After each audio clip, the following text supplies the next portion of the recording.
ఆనాడు యేసుక్రీస్తు నిన్ను నన్ను రక్షించటానికి ఈ లోకంలో బెత్లెహేములో జన్మించే సమయం వచ్చినప్పుడు అదేమిటో ఆ రోజు ఉన్నటువంటి పాపిష్టి లోకం యేసయ్య జన్మించడానికి కూడా చోటివ్వల. నువ్వు నేను నివసించటానికి దేవుడిచ్చిన సత్రం ఈ భూమి. ఏమిటి? మనం నివసించటానికి దేవుడు మనకు ప్రసాదించిన సత్రమే ఈ భూమి. దేవుడిచ్చిన సత్రమైన ఈ భూమి మీద దేవుడే జన్మించే రోజు వచ్చినప్పుడు దేవుడిచ్చిన సత్రాన్ని అనుభవిస్తున్న మనుషులు ఆ దేవుడు జన్మించే సమయం వచ్చినప్పుడు జన్మించడానికి చోటు కూడా ఇవ్వలేదండి. ఎంత దురదృష్టం, ఎంత విచారకరం.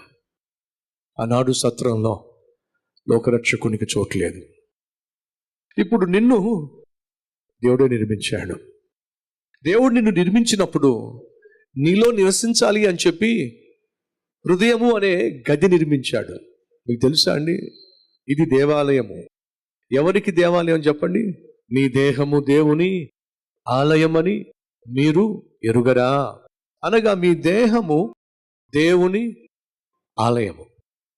ఈ ఆలయములో దేవుడు నివసించాలి ఆశపడుతున్నాడు. ప్రత్యక్ష గుడారాన్ని మీరు చూస్తే ముందు పరిశుద్ధ స్థలము, ఇంకొంచెం ముందుకెళ్తే అతి పరిశుద్ధ స్థలము.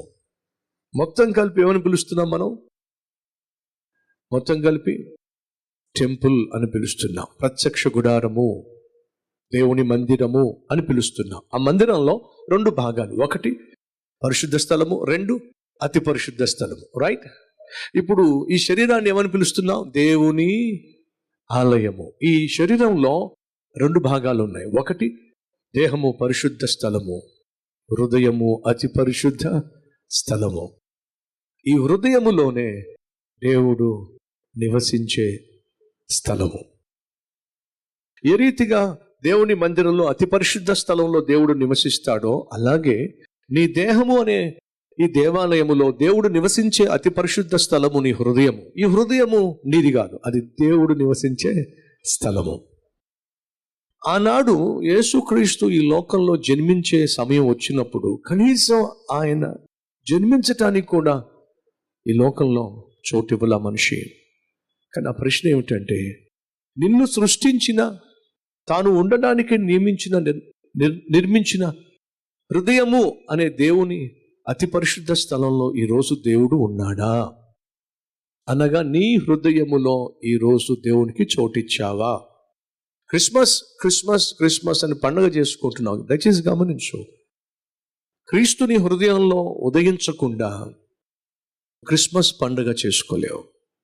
ఎవరు క్రిస్మస్ పండుగ చేసుకోగలరు, పండుగ అనుభవించగలరు, ఆనందించగలరు అంటే ఆనాడు దేవుని దూత సెలవిచ్చింది ఎవరు తెలుసా? నేడు నీ కొరకు ఎవరు ఉదయించారట? రక్షకుడు ఉదయించాడు. ఎవరి కోసం? మీ కొరకు. అనగా మీ పాపముల నుండి మిమ్మలను విడిపించి మిమ్మలను పరిశుద్ధులుగా తీర్చి పరలోకానికి చేర్చే రక్షకుడు ఉదయించాడు. ఆ రక్షకుడు గనుక నీ హృదయంలో ఉండకపోతే నువ్వు పరలోకానికి వెళ్ళే ఛాన్స్ లేదు. అడుగుతున్న సహోదరి సహోదరులు ఎంతమంది ధైర్యంగా ఈరోజు చెప్పగలరు? ఒకరోజు నేను ట్రైన్లో ప్రయాణం చేస్తూ ఉంటే ఒక అమ్మాయి బైబిల్ పట్టుకుని ఇలా పట్టుకొని కళ్ళు మూసుకుని లాగే కూర్చుంది. ఎంత సంతోషం అనిపించిందో నాకు. బైబిల్ని గుండెకు ఈ విధంగా గుండెలు పెట్టుకొని ఇలా పట్టుకొని అలా కూర్చుంటే చాలా సంతోషం అనిపించింది. కాసేపు అయిన తర్వాత బైబిల్ తెరిచి చక్కగా బైబిల్ చదువుకుంటూ మళ్ళీ బైబిల్ మూసేసింది. మళ్ళీ ఈ విధంగా గుండె కట్టుకుంది.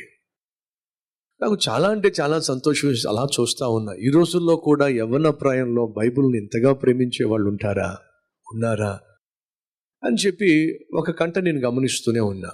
బైబిల్ తెరుస్తుంది, చదువుతుంది, మళ్ళీ బైబిల్ మూస్తుంది, గుండె కట్టుకుంటుంది, మళ్ళీ బైబిల్ తెరుస్తుంది.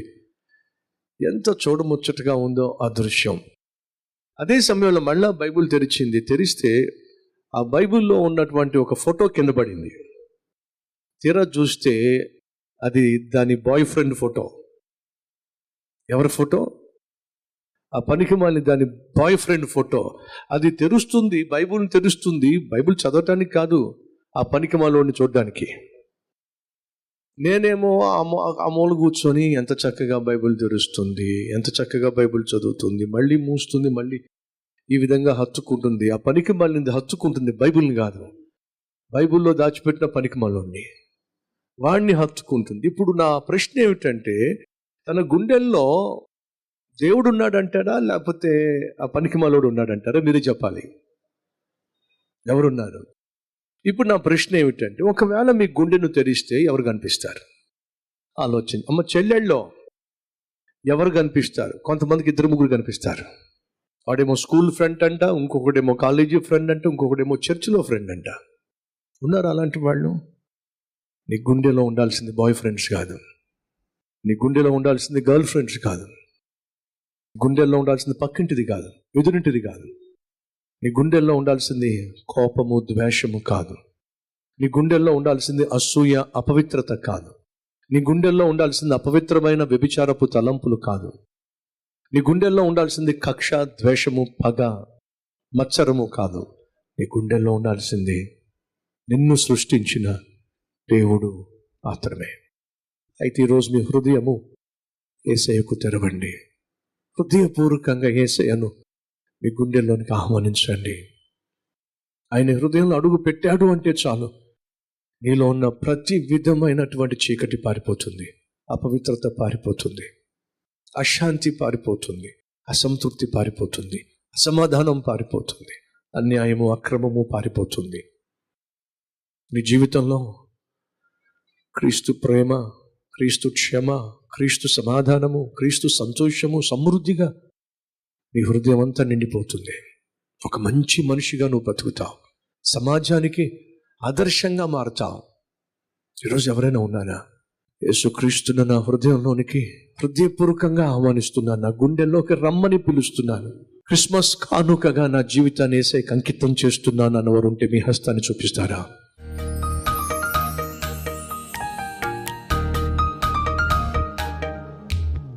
యేసయ్యా, నన్ను క్షమించాయా, నేను చేసిన తప్పులు క్షమించాయా, నా హృదయాన్ని శుద్ధీకరించాయా, నా హృదయంలో నివసించు నాయన. ప్రేమతో నిన్ను ఆహ్వానిస్తున్నాను, నా హృదయంలో అడుగు పెట్టాయా.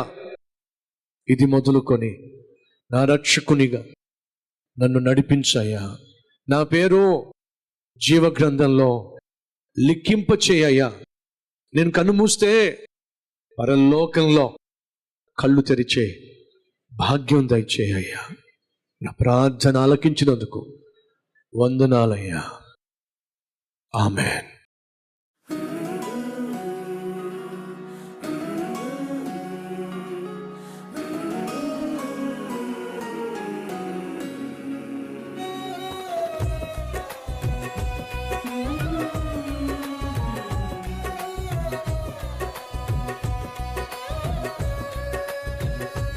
ఈ అద్భుతమైన క్లుప్త సందేశం మీకు నిజంగా ఆశీర్వాదకరంగా ఉంటే 10 మందికి షేర్ చేయండి, అలాగే లైక్ చేయండి. అంతేకాకుండా ఒక చక్కని కామెంట్ కూడా పెట్టండి. సోషల్ మీడియా ద్వారా ఎంతోమందికి విలువైన సందేశాన్ని షేర్ చేసే అవకాశం ఉంది కాబట్టి మీ ప్రయత్నం మీరు చేయాల్సిందిగా కోరుతున్నాను. మళ్ళా రేపు ఒక క్లుప్త మార్నింగ్ డివోషన్తో ముందుకు రాబోతున్నాను. అంతవరకు సెలవు.